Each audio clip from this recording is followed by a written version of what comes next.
예, 내년 총선을 앞두고 조국 전 장관이 출마를 한다 만다. 정치권에서는 갑론을박이 이어지고 있죠. 이런 상황에서 노무현 정부, 참여정부 때 청와대 생활을 했던 조기숙 이화여대 교수의 인터뷰 내용이 눈길을 끕니다. 그 목소리 듣고 오시겠습니다. 대통령이죠, 지금. 지난 총선에서 국회 들어와서 법무장관 했으면요. 지금 윤석열 대통령은 검찰총장 그만두고 나오지도 못해요. 그냥 대통령이에요. 정치에서는 진짜 판단력이 가장 중요하다. 중이 제일 머리 못 깎는다고 주위에서 저처럼 직설적으로 쓴소리를 해줄 사람이 있었으면 참 좋았을 텐데 그런 분위기가 아니라니까요. 자, 박 전 의원님 이렇게 얘기했습니다. 조국 전 장관이 지난 총선에서 이제 청와대로 가지 않고 국회로 먼저 당선이 돼서 국회의원을 한 다음에 법무부의 장관이 됐다면 지금은 아마 대통령이 됐을 것이다. 이렇게 얘기를 했습니다. 물론 뭐 개인적인 의견이겠습니다만 이 발언 어떻게 들으셨어요?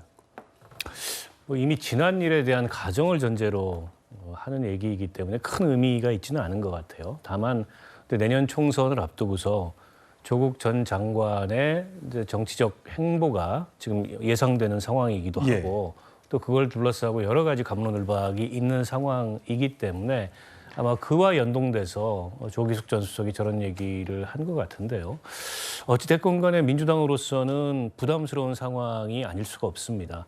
설사 조국 전 장관이 민주당 공천을 받지 않고 뭐 무소속이라든지 아니면 신당을 만들어서 출마한다 하더라도 그렇게 만들어지는 총선 구도에 민주당은 딸려 들어갈 수밖에 없어요. 그만큼 조국 전 장관이 이른바 이제 진영 내에서 갖는 비중이 굉장히 큰 인물이기 때문에 민주당으로서는 여러 가지 곤혹스러운 상황인데요.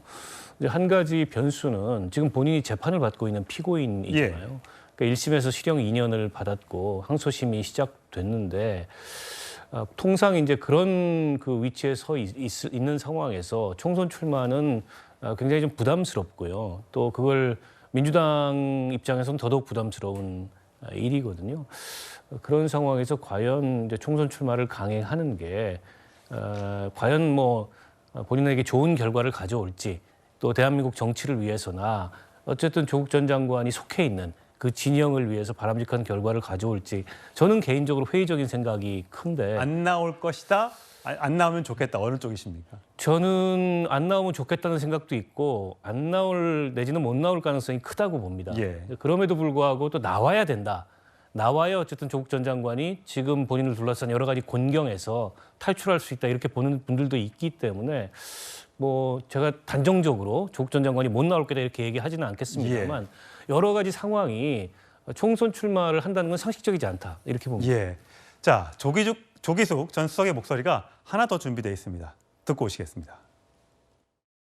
근데 청와대도 완팀 하면서 굉장히 다른 의견보다는 또 그 문재인 대통령이 싫은 소리 듣는 것보다는 이분이 MBTI 타입이 F타입이에요. 그래서 화합과 조화를 좋아하고 원팀을 좋아하시다 보니까 그때 분위기가 그 무조건 여기서 우리가 밀리면 안 된다. 청와대도 그렇고 당도 그렇고. 그러니까 제가 전달한 분은 그 얘기를 꺼낼 분위기가 아니었대요. 제가 완전히 그 반역자 되는 분위기여서 못 꺼냈다는 거예요.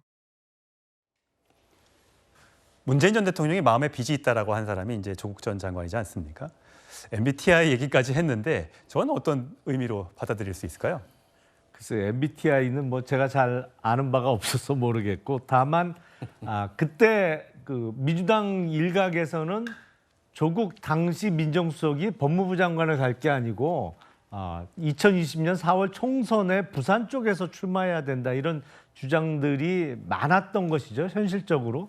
아마 총선에 출마했으면 당선됐을 가능성이 높겠죠. 그리고 선거라는 거는 서로 상대방이 있어서 거기서 이런저런 뭐 옥신각신 많은 주장들이 나옵니다만 사실은 검증 기능은 그렇게 강하지 못하거든요. 선거 때는 이른바 뭐 사실을 이야기하더라도 일단 부인하고 또 선거전에서 서로 있는 상호 비방전 내지는 흑색선전으로 치부되는 경우가 많기 때문에 조국 전 장관의 실체가 밝혀지지는 않았을 겁니다. 근데 법무부 장관으로 문재인 대통령이 지명을 하고 인사청문회를 준비하는 과정에서 여러 가지 사실이 밝혀진 것이잖아요. 그러니까 그런 면에서 그때 법무부 장관을 지명을 안 했어야 된다.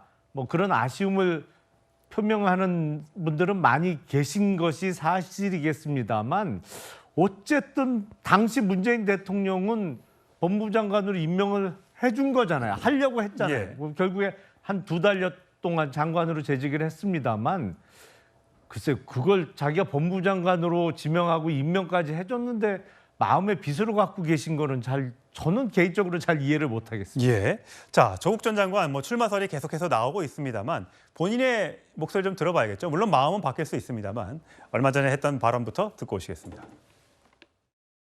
조국 교수님께서 전주에 오신다고 하니까 전주을 출마설이 제가요? 예. 전혀 아닙니다, 전혀. 근데 혹시 전주가 아니더라도 정치에 나오실 의사는 없으신지요? 저는 재판을 받고 있는 상황 아니겠습니까? 이 터널이 끝나고 발목에 있는 쇠사슬이 풀렸을 때 뭘 할지는 저도 잘 모르겠습니다. 자연인 조국으로서 뭘 할 것인가에 대해서는 지금으로서 말씀드리기가 좀 곤란하지 않나. 저 일이 벌써 석 달 전이고요. 또 다음 내일부터인가요? 내일부터는 이제 조국 전 장관의 항소심 재판이 시작이 됩니다. 4월에는 자연인 조국으로서 무엇을 할지에 대해서는 지금으로서 말하기 곤란하다. 그러면 지난달 10일 SNS에는 문재인 전 대통령과 만난 사진을 올리고 SNS에 문정부의 모든 것 부정되는 퇴행의 시간 속에서 뭘 해야 되는지 고민이 된다. 지도도 나침반도 없는 길 없는 길을 걸어갈 것이다. 이렇게 얘기를 해서 길 없는 길은 어떤 길이냐, 총선을 향한 길이냐, 어떤 길이냐 이렇게 해석을 나왔단 말이죠. 어떻게 보세요? 아니요, 이제 저거 가지고 가타부타 이야기할 건 아니고요. 오늘도 SNS에 뭐라고 얘기를 했냐면 소설 쓰지 좀 말아달라라고 조국 장관이 올렸거든요. 예, 어떤 부분에 대한 소설? 그러니까 지금 기사 나온 것들이 있잖아요. 시나리오에 대해서 각종 예. 시나리오들 이제 그런 부분들에 대해서 소설을 쓰지 말아달라. 나는 지금 재판 중이고 그 재판에 성실하게 임하는 것이 나의 첫 번째 임무다. 이런 말씀을 이제 해 주시고 계신데 실제로 저는 지금 호사가들이 계속 조국을 소환하는 것이 아닌가라는 생각이에요. 그것이 당파적 이익이 됐든 아니면 선거에서 어떠한 영향력을 통해서 다시 한번 조국 시즌2를 좀 열어보려고 하는 그런 의도나 이런 것들이 좀 비춰진다고 생각하는데요. 저는 2024년 총선이 대한민국에서는 굉장히 명운을 가를 굉장히 중요한 총선이라고 생각합니다. 그런 차원에서 봤을 때 지금 우리가 물난리 겪고 있는 것도요. 어마어마한 수해, 홍수 이런 것들이 일어나는 것이 결국 기후위기의 한 측면에서 기후위기의 다른 모습인 거란 말이죠. 그럼 정치권이 사실 이러한 거 가지고 선거 때 논박을 해야 됩니다. 또 하나는 2025년도에 초고령화 원년이 됩니다. 이게 노인 65세 이상 어르신이 1,000만 명 이상이 넘어가게 되고 그 이후로 70만 명씩 계속 어르신이 돼요. 이러한 문제에 대해서 과연 국가적으로 어떤 대처를 할 거냐. 이것을 가지고 여야가 혹은 제3당이 이러한 논쟁을 벌여야 된다. 그런데 조국을 계속해서 소환하는 것은 정치적으로도 별 실익이 없고요. 실제 국민들에게도 별 실익이 없습니다.